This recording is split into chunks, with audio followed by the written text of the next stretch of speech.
So, students, I'm starting today. Good afternoon.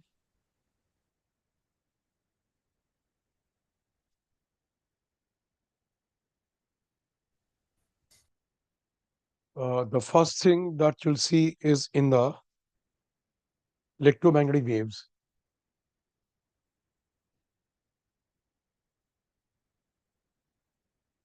One important question becomes what? Like, see, it's related to the Maxwell experiment, capacitor, battery, key. So, you know that कि आप जैसे ही की को on करते हो, मतलब की close करोगे तो सर्किट ऑन हो जाएगा. तो immediately the charging of the capacitor starts, है ना. The charging of the capacitor will start. और जब कैपेसिटर चार्ज हो रहा होगा तो कंडक्टिंग वायर्स में कनेक्टिंग वायर्स में करंट होगा. जो कनेक्टिंग वायर्स हैं they will have current when capacitor is yet getting charged. दो कैपेसिटर को फुली चार्ज होने में it takes very small time, but during that time there will be current. तो Maxwell ने यही प्रूव किया था कि यहाँ पे जो करंट है दैट इज कंडक्शन करंट, और अंदर जो करंट होगा that is displacement current. So sometimes they ask you the expression for the displacement current. अब उन दोनों प्लेट्स के बीच में electric field E will be sigma by epsilon naught, that is Q upon A epsilon naught. So the electric flux of this entire plate A, if this area of the plate is A, तो आपने जो A area का loop plate के अंदर लिया, plates के inside the between the plates, electric flux of that area becomes E into A, that is Q by epsilon naught. So d phi by dt, rate of change of electric flux, is equal to 1 upon epsilon naught dq by dt. So you'll see the rate of change of electric flux produces an effect like current. So this current is called displacement current. So id is equal to epsilon naught into d phi e by dt, where this is what it is, a rate of change of electric flux. So the modified Ampere circuital equation becomes what? Ampere circuital law, B dot dl line integral is equal to, line integral for a closed path is equal to mu naught I plus id. So I is the conduction current and id is the displacement current, जिसकी value ये होगी. So sometime they give the question like what? वो लोग आपसे बोलेंगे कि जब conduction current की वैल्यू कुछ दे दी, suppose 1 ampere, what will be the displacement current at that moment? It will be exactly 1 ampere. Same होगी. क्यों? क्योंकि जो मैग्नेटिक फील्ड प्रोड्यूस होगी इस प्लेट के नेबरहुड में, अंदर प्रोड्यूस होगी because of the displacement current, और बाहर प्रोड्यूस होगी because of the conduction current. और ये मैग्नेटिक फील्ड भी क्या होगी, बिकॉज हम इनफाइनेटली क्लोज्ड रीजन में बात कर रहे हैं, इट विल बी कंटिन्यूअस. जो फील्ड एग्जैक्टली प्लेट के बाहर, जस्ट प्लेट के अंदर भी क्या होगी, सेम मैग्नेटिक फील्ड होगी. Is that clear? तो जब conduction current zero, displacement current zero, जब इसकी वैल्यू मैक्सिमम तब इसकी वैल्यू भी maximum. So I at any moment will be equal to what? I D. Right? This is clear. So this is the first thing that I had to tell you in the EM waves. अब EM waves में दूसरी चीज आप देखोगे, EM waves travel with the speed of light. c is equal to speed of light, c equals to 1 upon square root of mu naught epsilon naught. तो new no कि किसी medium में अगर ईएम वेव ट्रेवल करेगी तो v equals to square root of mu epsilon. And you know that c over v is what? Reflective index n of that medium. So this will be equal to square root of mu by mu naught epsilon by epsilon naught. So that becomes mu by mu naught is what? Relative permeability, mu r. Epsilon over epsilon naught is what? Dielectric constant K. सो आप इन relations को भी याद रखोगे कि एक medium का reflective index will be equal to what, square root of relative permeability of that medium into dielectric constant of that medium, right? Now see, the last thing that is very important in the EM waves is this, कि they give you know that in the EM wave the ratio of the electric field vector upon the magnetic field vector is equal to what, C, right? And see, जैसे आपको दिया गया कि एक EM wave का equation है E equals to, this is E not sine of k x minus omega t, और यहां पे दे रखा है this is E y, this what E Y.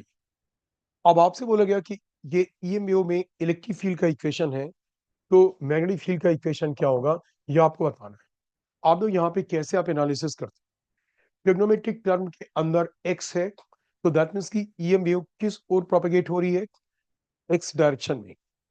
अगर ओमेगा टी और के एक्स वाले टर्म के बीच में इससे फर्क नहीं पड़ता कि ओमेगा टी पहले है या के एक्स बाद में है, अगर इन दोनों टर्म्स के बीच में माइनस साइन है, तो दैट मीन्स की EM wave is propagating along the positive x direction. तो ये ईएम वेव किस ओर जा रही है, पॉजिटिव एक्स डायरेक्शन में जा रही है बच्चों। ऑल राइट, ठीक है ना। सो नाउ सी, ये ईएम वेव पॉजिटिव एक्स में जा रही है, और इसमें इलेक्ट्रिक फील्ड वेक्टर का जो है वो वाई डायरेक्शन में है। ये किस डायरेक्शन में, it is in the positive y direction. वो लोग इस चीज को ऐसे देंगे भी, मे भी यहाँ पे कर देंगे जैसे है, जैसे आप बोलो ई वाई पॉजिटिव में या नेगेटिव में, सो दिल right here it is E not J cap, E not J cap means what, it's in the positive direction. अब आप देखोगे आप करोगे कैसे, बी इक्वल्स टू, मतलब first thing you have to decide कि बी जेड में होगा, ये तो कंफर्म है कि बी जेड में होगा। अब पॉजिटिव जेड में होगा या नेगेटिव जेड में, बिकॉज यू नो जिस ओर ईएम वेव प्रोपेगेट करेगी और जिस ओर इलेक्ट्रिक फील्ड इंटेंसिटी वेक्टर है, मैग्नेटिक बी वेक्टर, उन दोनों के परपेंडिकुलर होगा। All these three are mutually perpendicular, right. So ये तो कंफर्म है, वेव वेव जा रही पॉजिटिव एक्स में और इलेक्ट्रिक वेक्टर वाई में है, तो मैग्नेटिक फील्ड वेक्टर किस ओर होगा, जेड डायरेक्शन में होगा। So this B what, B Z, and because E by B is C, so B कितना होगा, ई बाई सी, तो this will be E not by C. अब ये प्लस के कैप या माइनस के कैप, अंदर भी बिल्कुल सेम होगा यहाँ पे, sign of k x minus omega T. So I hope कि आप ये समझ गए कि कैसे आप डिसाइड करोगे कि किस डायरेक्शन में होगा, किस डायरेक्शन में वेव जा रही है। अब ये के कैप या minus K cap, remember E cross B is parallel to C, ये याद रखो। सी ईएम वेव के प्रोपेगेशन का डायरेक्शन है, ई क्रॉस बी। अब आप देखो, ई है आपका पॉजिटिव जे में, मैंने राइट हैंड से किया पॉजिटिव जे की ओर। अब ई क्रॉस बी, अगर ये ईएम वेव पॉजिटिव जेड में होती तो मैं इसे ऐसे करता, मेरा थंब किस ओर आ रहा, पॉजिटिव एक्स में, मतलब आप राइट हैंड को ई वेक्टर की ओर अलाइन कराओगे, हम और ये दोनों एक दूसरे के परपेंडिकुलर होंगे, आपने इसे अलाइन कराया, सो ई क्रॉस बी। अब मैं ऐसे ही ले रहा हूँ कि अगर बी पॉजिटिव जेड में है, तो ई क्रॉस बी मैं टर्न कराऊंगा फिंगर्स को, कर्ल कराऊंगा राइट हैंड की फिंगर्स को फ्रॉम ई टुवर्ड्स बी, तो थंब सी पॉजिटिव एक्स में आए, दिस ऑल राइट। अगर आपने बाय द वे उल्टा कर दिया होता, ई क्रॉस बी नीचे की ओर, तो थंब किस ओर आ रहा, निगेटिव एक्स में, और ये गलत होता, तो फिर आप बी का डायरेक्शन रिवर्स करके देखते हैं। यहाँ पे जो बी है, it is in the positive Z direction, तो दिस केक है। सो दिस इंपॉर्टेंट क्वेश्चन, जो कि मतलब व्हाट आई फील कि अगर ईएमए में कोई क्वेश्चन आता है, तो या तो क्वेश्चन बिल्कुल इजी सा आ गया कि आपको डिफरेंट ईएम वेव्स की फ्रीक्वेंसी को या वेवलेंथ को एक इंक्रीजिंग या डिक्रीजिंग ऑर्डर में रखना होगा, और या फिर अदरवाइज ये वाला question. All right, now see, now we come to the, हम लोग अब आते हैं, next part is what, it's AC. तो एसी में यूल सी, एसी में जो स्टूडेंट्स इंपॉर्टेंट पार्ट है, दैट इज व्हाट की सबसे पहले आपको कोई इक्वेशन है कि E equals to E not sine of omega t, या E equals to E not sine of omega T plus five. आपको ये समझना कि एसी में ये पीक वैल्यू है ई नॉट, और आरएमएस वैल्यू होगी ई आरएमएस, वोल्टेज का RMS value will be equal to what, E not by root. Omega इसकी एंगुलर फ्रीक्वेंसी है इस ईएमएफ के सिग्नल में, और इस ईएमएफ के सिग्नल में फाई का फेज डिफरेंस है। तो वो फंडामेंटल चीजें आपको आती होंगी कि प्योरली रेजिस्टिव सर्किट में रेजिस्टेंस और करंट सेम फेज में होंगे, प्योरली इंडक्टिव सर्किट में वोल्टेज करंट से पाई बाई टू लीड करेगा, प्योरली कैपेसिटी सर्किट में करंट लीड करेगा पाई बाई टू से। ठीक है ना, they are the fundamental things. अब एक इंपॉर्टेंट चीज क्या आती कि अगर कभी किसी सर्किट में आपने एसी के मेजरमेंट के लिए वोल्टमीटर या एमीटर यूज किया, so first thing that voltmeter और ammeter is called hot wire ammeter और हॉट वायर वोल्टमीटर। और हॉट वायर एमीटर और हॉट वायर वोल्टमीटर उस सर्किट की आईआरएमएस या वीआरएमएस का मेजरमेंट करेगा। सो नोट दिस, वो पीक वैल्यू का मेजरमेंट नहीं करेगा, इट विल नोट व्हाट, जो नोटिंग आएगी वो किसकी आएगी, आईआरएमएस की, या वोल्टमीटर होगा तो वीआरएमएस की नोटिंग आएगी। और हॉट वायर एमीटर या वोल्टमीटर का स्केल यूनिफॉर्म नहीं होता है, इसका स्केल नेचुरल नंबर के स्क्वायर के प्रोपोर्शनल होता है। मतलब रीडिंग जो वन होगी, 0 से 1 के बीच का गैप और 0 से 2 के बीच के गैप में कितना फर्क होगा, 4 टाइम्स का फर्क होगा। So this important thing that you have to notice. अब आप दूसरी चीज देखो, जैसे आपसे बोला गया यहाँ पे जो सब कुछ है इसका, the important thing is what, आपका जो एक फेजर डायग्राम वाला ग्राफ है, जैसे मैंने बोला आई का फेज ये है, तो जिस ओर आई होगा सर्किट में फेज में उसी ओर वी आर होगा, और वी एल इससे पाई बाई टू ऐड होगा, बीसी का फेज इससे पाई बाई टू पीछे होगा। और इसी तरीके से आप रिएक्टेंस के फेज में resistance R, XL that is omega L, XC that is 1 upon omega C, XC that is what 1 upon omega C. आप ये फेजर डायग्राम लोगे तो जो सर्किट का नेट वोल्टेज है वी, उसका फेज आई के साथ, अगर ये वोल्टेज वी आई से फेज फाई लीड कर रहा है, तो सर्किट का जो इम्पीडेंस जेड होगा वो भी फाई से लीड करेगा। अब फेजर, फेज का कोई भी रिलेशन, फेज का लीड फेज का लैग, आप यहां से निकाल सकते हो, 10 फाई इज इक्वल टू ऊपर एक्सएल नीचे एक्ससी। अब क्योंकि एक्सएल एक्ससी से बड़ा होगा इसलिए मैंने नेट इम्पीडेंस ऊपर की ओर लिया है। अगर एक्ससी बड़ा होता एक्सएल से तो नीचे आता एक्ससी माइनस एक्सएल और आर, और उसका रिजल्टेंट इस ओर आता, तो यहाँ पे 10 phi becomes XL minus XC upon R, जहां पे you know that XL is equal to 1 upon omega L and XC is equal to 1 upon omega C, 1 upon what, omega C. Is that clear? So अब अगर मान लो यहाँ पे मुझे equation लिखना हो, तो दिस बिकम्स कि I equals to I naught sine omega T and V equals what, V naught sine omega T plus five, जहां पे हमने फाइव की वैल्यू बता दी। अब अगर आपको फेज डिफरेंस वोल्टेज और करंट का पता लग गया, तो आप टाइम का डिफरेंस भी बता सकते हो, बिकॉज यू नो दैट इस सर्किट का ओमेगा नोन है, दैट मीन्स की फ्रीक्वेंसी कैलकुलेट कर लोगे, इसका मतलब टाइम पीरियड टी कैलकुलेट कर लोगे, है ना। सो जो 2 पाई फेज एंगल है वो टी सेकेंड्स जो इसका टाइम पीरियड है उसके इक्विवेलेंट होगा। तो phase five T upon 2 pi into five इतने सेकेंड्स के इक्वल होगा।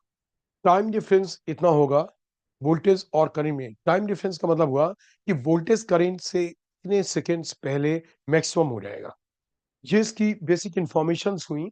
और किसी भी इस टाइप के सर्किट में जिसमें कि एल अकेला हो, सी अकेला है या आर है, मतलब या कॉम्बिनेशन में है R C L C R series circuit में, तो उस केस में जो पावर जनरेट होगी सर्किट में, you know power P equals V R M S into I R M S into cos of five, V R M S into I R M S into watt, cos of phi, that will be the power generated in the circuit.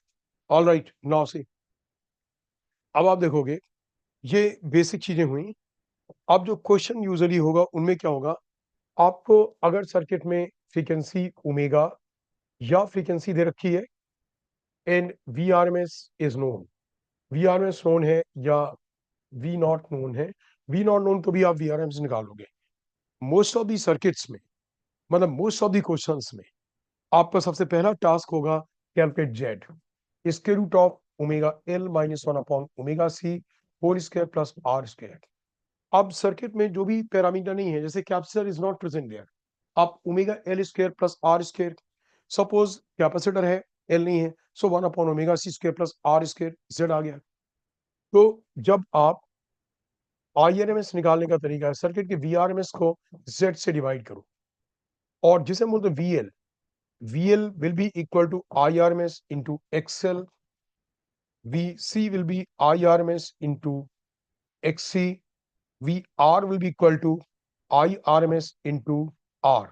You need to understand VL, VC, and VR not the peak values of the voltage across the LCR. They are the RMS values of the voltage. और RMS values में Kirchhoff's laws don't work. IRMS के लिए भी और VRMS के लिए, पर जैसे Kirchhoff's laws are what, कि अगर आपका किरचॉफ्स लॉ के अकॉर्डिंगली होता तो आप बोलते हैं क्या, जो सर्किट का ओवरऑल नेट वोल्टेज है that will be equal to VL plus VC plus VR, but because these are the RMS voltages, so instantaneous voltages के लिए किरचॉफ्स लॉ एप्लीकेबल है AC में भी, बट ये RMS वोल्टेज हैं। RMS voltage का sum कैसे होगा, वही फेजर डायग्राम के अकॉर्डिंगली, मतलब सर्किट का VRMS will be equal to square root of VL minus VC whole square plus VR square. बिल्कुल, you can see from the this this VL minus VC upward direction में net voltage इस और VR, so net voltage V will be equal to what, square root of VL minus VC whole square plus VR square. So this clear students, इस तरीके से आपका circuit का net voltage आएगा। अब आप देखो कि इस पे बेस्ड जो क्वेश्चंस हैं, in what way they can ask you the questions, I tell you that. जैसे उन्होंने आपसे बोला एक सर्किट में कुछ वोल्टेज अप्लाई किया गया, एक बल्ब है, एक कैपेसिटर, राइट। अब बोलिए कैपेसिटर के अक्रॉस डायरेक्ट्रिक डाल दिया गया, तो जैसे ही कैपेसिटर में डायरेक्ट्रिक डालोगे तो डायरेक्ट्रिक डालने के बाद बल्ब की ग्लो इंक्रीज होगी या डिक्रीज होगी। अब एक तरीके से आप डील करोगे, एक रेजिस्टेंस ये है और ये रेजिस्टेंस एक ये है, इसका रेजिस्टेंस R और इसका रिएक्टेंस 1/ओमेगा C, ठीक ना। तो जैसे सीरीज में दो डिवाइसेस हैं और आपने वोल्टेज अप्लाई किया, तो अगर बल्ब के अक्रॉस वोल्टेज डिक्रीज कर जाएगा तो बल्ब की ग्लो डिक्रीज कर जाएगी, और बल्ब के अक्रॉस वोल्टेज इंक्रीज कर जाएगा तो बल्ब के अक्रॉस वोल्टेज क्या होगा, इंक्रीज कर जाए, ग्लो क्या करेगी, इंक्रीज कर जाएगी।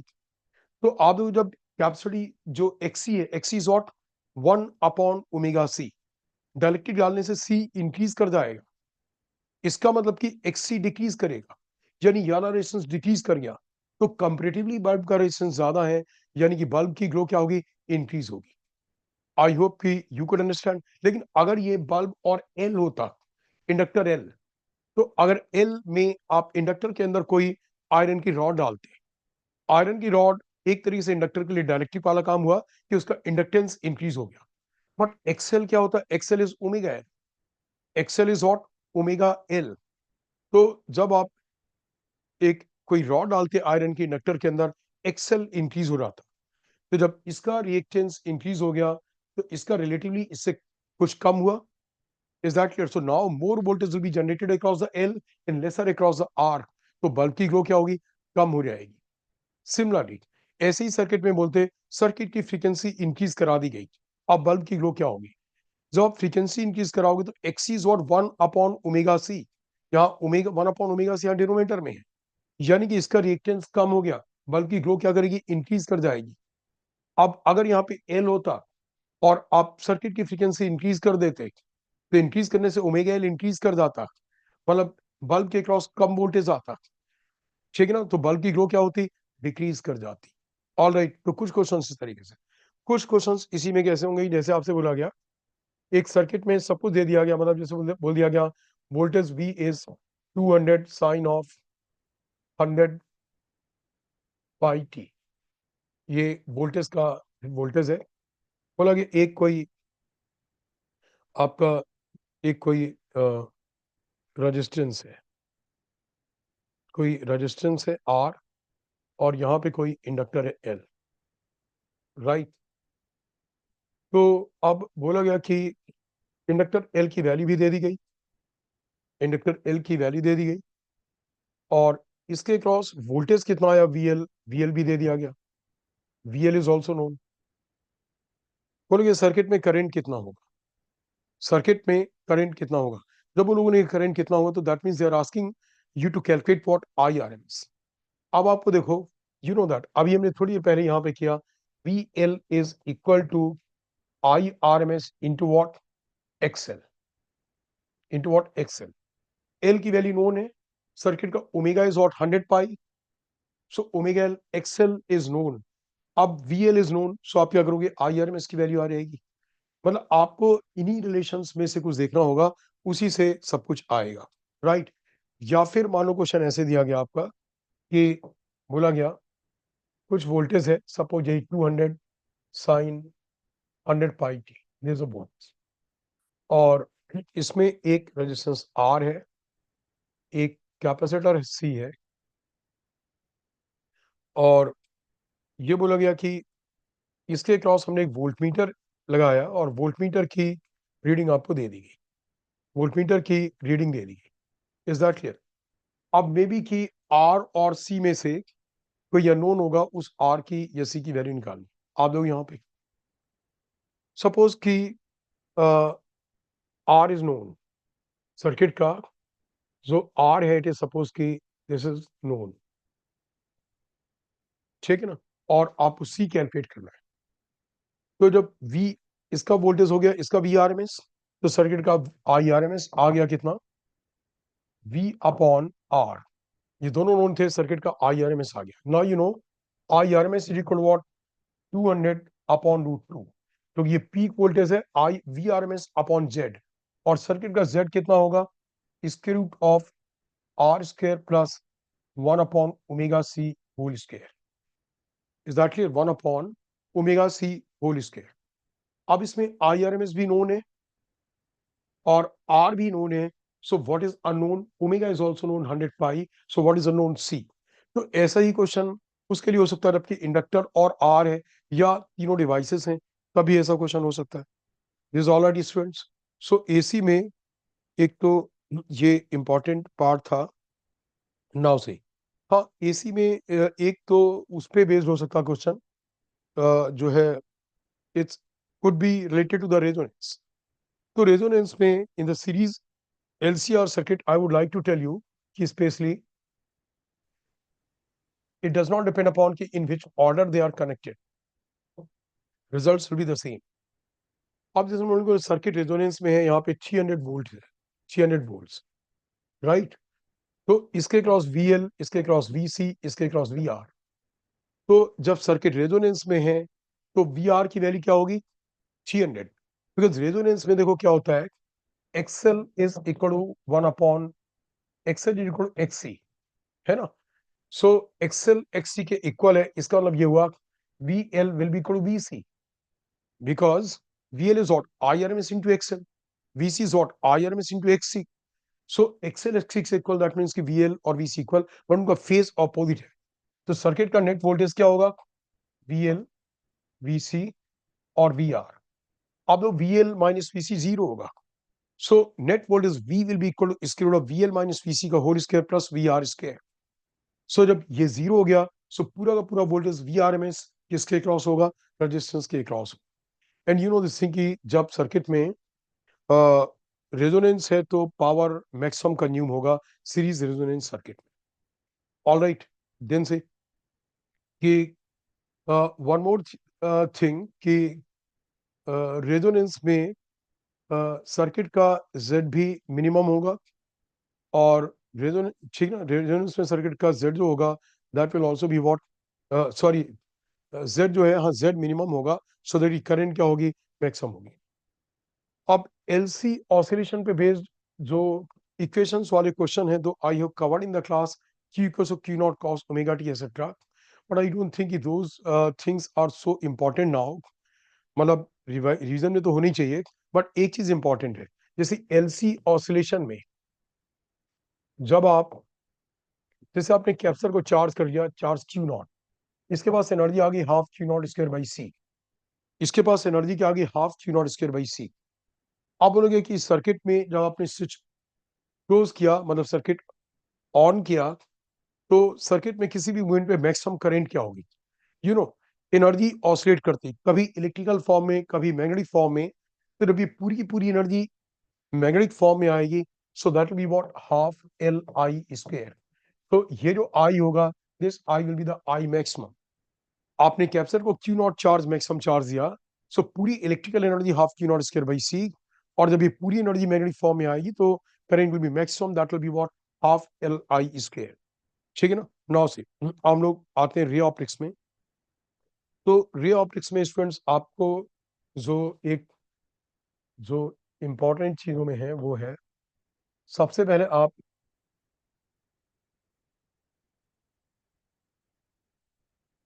को याद रखना है क्या? सबसे पहली चीज आपको याद रखनी है कि मैग्निफिकेशन, दोनों केसेस में जब ऑब्जेक्ट प्रिंसिपल एक्सिस के परपेंडिकुलर होगा, सो यू नो कि m इक्वल टू लेंस के लिए v ओवर u, और मिरर के लिए क्या होगा, m for the mirror is minus v over u, this i over o, this i over o।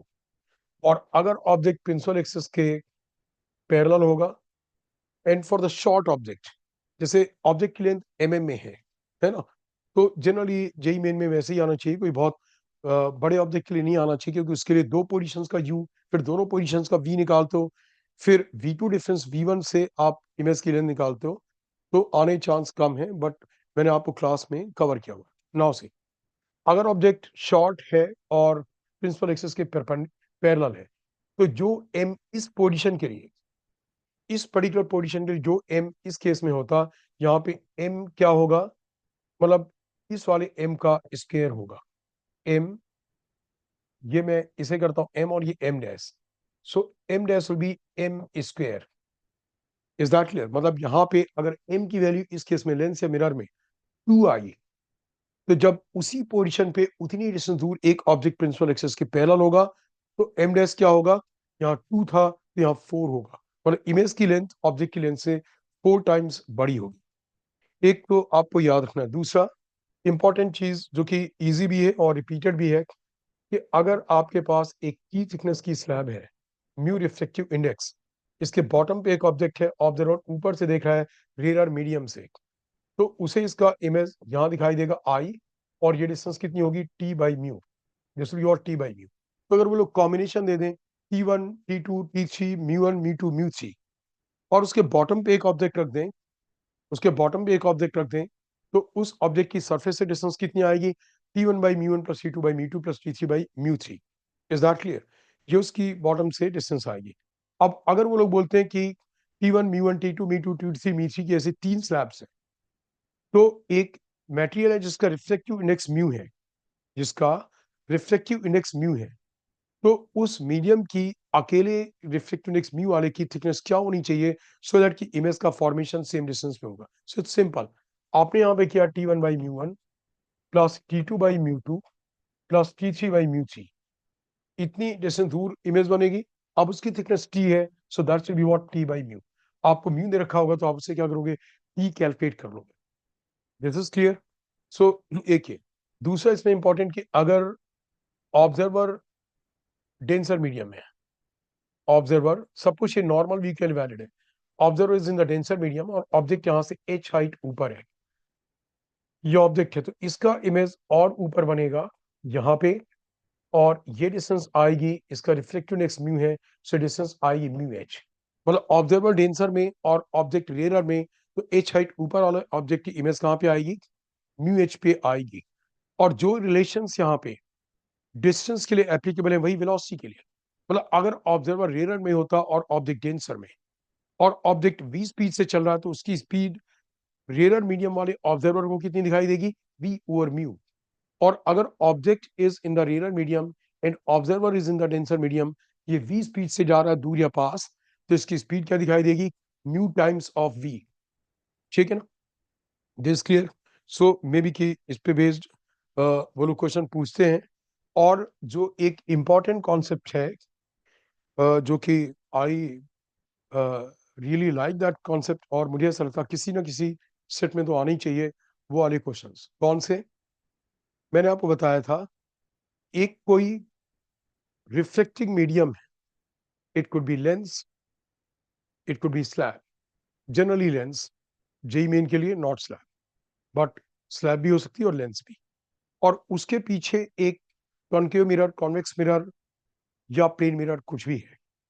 So concept is what कि after getting reflected from the reflecting medium, मतलब lens से या slab से reflect होने के बाद raise अगर उस मिरर के ऊपर नॉर्मली आते हैं, मिरर के ऊपर नॉर्मली, तो मिरर के ऊपर नॉर्मली आने का मतलब अगर प्लेन मिरर है, आफ्टर रिफ्लेक्शन रेज भी comes out parallel to the principal axis, तभी मिरर के ऊपर नॉर्मल आएंगे। कॉन्केव मिरर होता तो उसके लिए क्या होता, नॉर्मली आने का मतलब कि rays after getting reflected will go to what, will go to the they will go to the centre of curvature. तो जब वो सेंटर ऑफ कर्वेचर पे जाएंगे तो सेंटर ऑफ कर्वेचर से आने वाले रेज मिरर के ऊपर कैसे आएंगे, नॉर्मल। या फिर अगर कॉन्वेक्स मिरर होता तो after getting reflected raise convex mirror के सेंटर ऑफ कर्वेचर की ओर जा रहे होते, तो कॉन्वेक्स मिरर के लिए क्या होता, नॉर्मल। तो उस केस में ऑब्जेक्ट का इमेज वही बन जाएगा जहां पे इनिशियल ऑब्जेक्ट था। I giving you the examples in the class, और ये सारे एग्जांपल्स बहुत इंपॉर्टेंट है। जैसे आप देखो प्लेन मिरर के लिए एक लेंस को लगे, लाइट रेज यहाँ से ऑब्जेक्ट यहाँ था ओ, और इसका इमेज यहीं बन गया, और ये डिस्टेंस थी 40 सेंटीमीटर, इसका इमेज यहीं पे बन गया। What is the focal length. अब आप देखो इसके ऊपर रेज कैसी आई, नॉर्मल। इमेज अगर वहीं बना तो उसका मतलब मिरर के ऊपर रेज कैसी आई, नॉर्मल। नॉर्मल रेज आई, वो उन्हें वैसे ही का वैसा रिफ्लेक्ट कराएगा। अब ये रेज वापस से कहाँ जाएंगी, फोकस की ओर। इसका मतलब ये इसकी फोकल लेंथ हो गई व्हाट, 40 सेंटीमीटर, राइट। सिमिलरली आपसे बोला जाता कि जो है कॉन्वेक्स लेंस, कॉनकेव मिरर, और ये this focal length 30 centimetre, object है 45 सेंटीमीटर पे, और इसकी फोकल लेंथ 20 सेंटीमीटर। मतलब कि 45 सेंटीमीटर पे ऑब्जेक्ट के रखने से इमेज वहीं बन गया जहां पे ऑब्जेक्ट था। तो ये डिस्टेंस, दोनों के बीच की डिस्टेंस क्या होगी, you see focal length 30 centimetre और U45, जब आप V कैलकुलेट करोगे 90 आएगा, V प्लस 90 आएगा। अब मैंने क्या बताया आपसे, जहां पे इसका V आएगा वो पॉइंट इसका सेंटर ऑफ कर्वेचर होगा, क्योंकि इसका इमेज इसके सेंटर ऑफ कर्वेचर पे बना।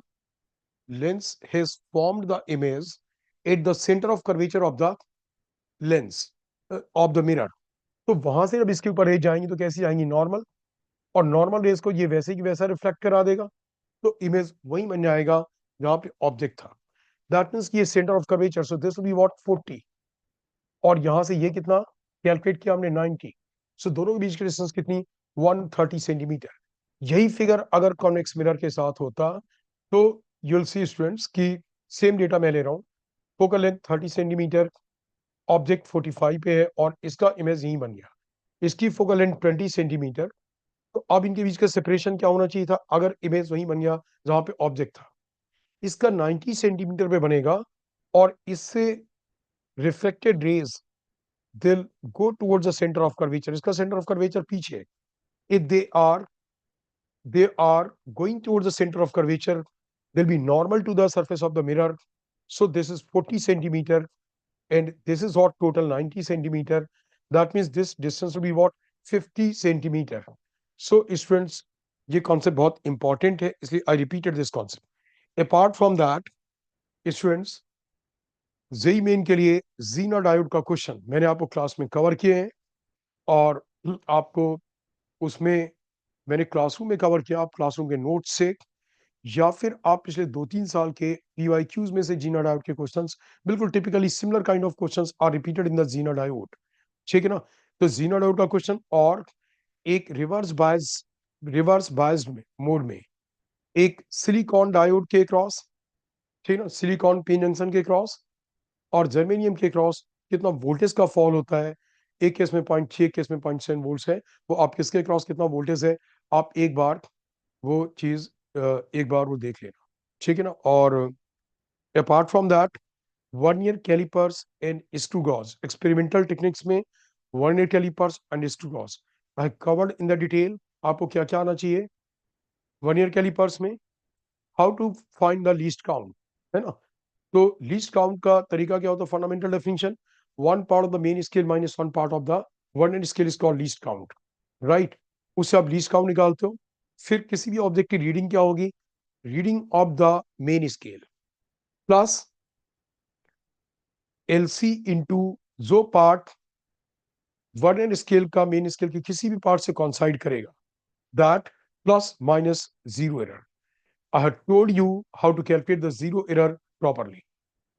इस टू गॉज में जो लेंथ उसका जो भी दोनों स्टड्स के बीच में आपने ऑब्जेक्ट ट्राई किया होगा उसका डायमीटर क्या होगा, reading of the linear scale, linear scale is a kind of main scale, plus reading of what, circular scale. Circular scale की रीडिंग क्या होगी कि लीनियर स्केल की रेफरेंस लाइन के सामने सर्कुलर स्केल का जो पार्ट आएगा into least count of the circular scale. और सर्कुलर स्केल की लीस्ट काउंट कैसे निकालते हैं, जब आप सर्कुलर स्केल का एक रोटेशन कंप्लीट कराते हो तो वो लीनियर स्केल के ऊपर मूव करता है, तो that is called what, pitch. when one rotation is given to the circular scale, it moves on the linear scale. Distance traveled by the linear scale for one rotation of the circular scale is called what, pitch. Pitch upon number of parts in the circular scale is called least count of the circular scale. तो आपको इससे circular scale की reading पता लग जाएगी। फिर plus minus least count, plus minus zero error. I told you how to calculate the zero error, उसे revise कर लेना, कब पॉजिटिव कब निगेटिव। किसी भी टाइप की जीरो एरर हो, पॉजिटिव हो निगेटिव हो, आप हमेशा क्या करोगे, सब्ट्रैक्ट करोगे। दैट मीन्स कि अगर दोनों इंस्ट्रूमेंट से कोई एरर पॉजिटिव है तो रियली वो सब्ट्रैक्ट होगी, और निगेटिव एरर है तो माइनस माइनस वो प्लस हो जाएगी। All right students, so all the best. और मैं सेशन एंड कर रहा हूँ, and keep on asking the doubts excuse me sir. भी आपके पास हैं तो वो, क्योंकि व्हाट्सएप पे जो डाउट्स आपके एक एक या दो दो कुछ आएंगे, we can remove there only, ठीक है ना। So prepare well, be confident, and the most important thing is what, compose yourself. काफी बच्चों ने काफी कुछ सीखा है बहुत रेगुलरली, काफी एफर्ट किया है। तो अगर आप जेई मेन का पेपर यूजुअली इजी होता है, किसी भी पेपर में कॉम्पोजिशन होगा, 15 to 16 questions are going to be quite easy और एवरेज। और उसके बियॉन्ड जो क्वेश्चंस होंगे वो भी दो सेगमेंट्स में आप ले सकते हो, 3 से 4 क्वेश्चंस रियली, जिसे कह सकते हो कि मे बी कुछ अच्छे क्वेश्चंस होंगे, मतलब बेटर काइंड ऑफ क्वेश्चन, बाकी क्वेश्चंस होंगे कि बहुत अच्छे और एवरेज के बीच के होंगे। तो अगर आप सारे एवरेज क्वेश्चंस और कुछ बेटर क्वेश्चंस सॉल्व कर लेते हो तो your percentile could be excellent. और obviously somebody should try to make it 100 percentile. 25 questions out of 25 questions should be correct. So the main thing is what, whatever you have done, revise that. Or every day you are falling prey to the newer and newer kind of questions, don't do that. वो आपके ऐसे questions कभी भी खत्म नहीं होंगे। और and के टाइम पे confidence is to be generated. Confidence को आपको लूज नहीं करना कि आप फिर कोई क्वेश्चन आप लाए, फिर कोई क्वेश्चन आए। जरूरी थोड़ी कि आपके शॉर्ट में क्वेश्चन आएगा, एक दो हुए भी ऐसे तो forget that. Remember, utilise that what you already have. आप उसी को यूटिलाइज करो और उसी को ऐसा करो कि you should not forget that. All right.